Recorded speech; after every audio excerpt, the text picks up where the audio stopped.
अपन दुल्हा अपन दुल्हा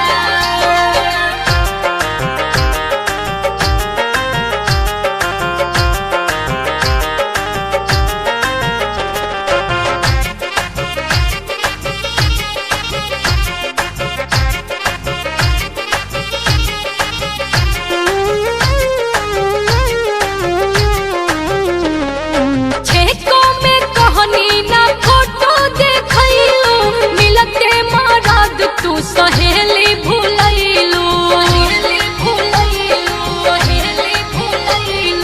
ठेको में कहनी ना फोटो देखैलू मिलते सवांग तू सहेली भूलैलू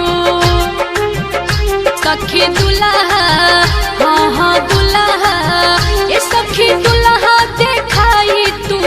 काले बहू अपन दुल्हा भोला दुल्हा देखाई तू काले बहू अपन दुल्हा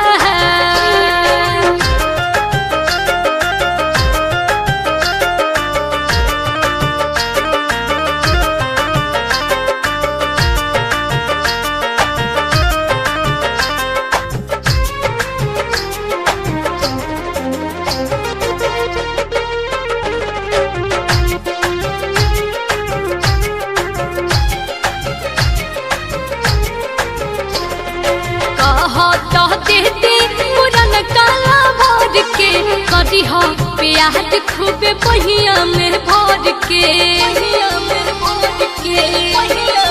ए सखी कहता दे दे पूरन काला भर के करिहा प्याज खूबे पहिया में भर के तोहरा बाप करी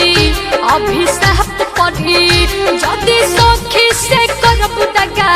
बाजी हो सखी पाप करी मोहब्बत के चक्कर में सब कुछ गवाइलू एको बेरा फोनवो पर बात ना करैलू मोहब्बत के चक्कर में सब कुछ गवाइलू एको बेरा फोनवो पर बात ना करैलू सखी दुल्हा ए सखी दुल्हा देखाई तू काले बहू अपन दुल्हा सखी दुल्हा देखाई तू काले बहू अपन दुल्हा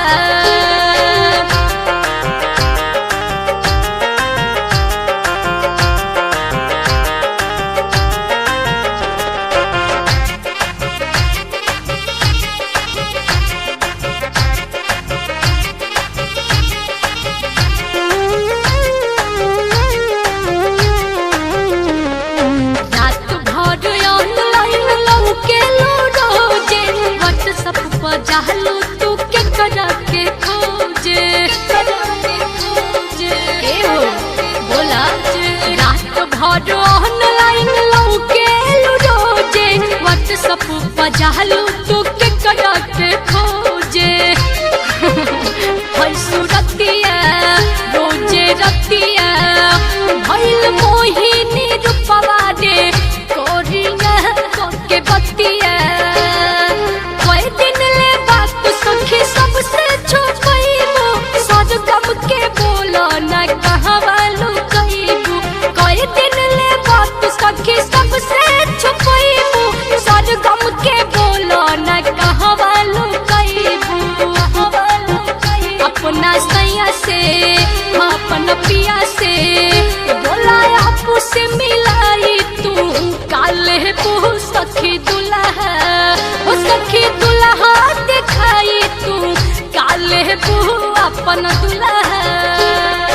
ठेको में कहनी ना फोटो देखैलू मिलते सवांग तू सहेली भूलैलू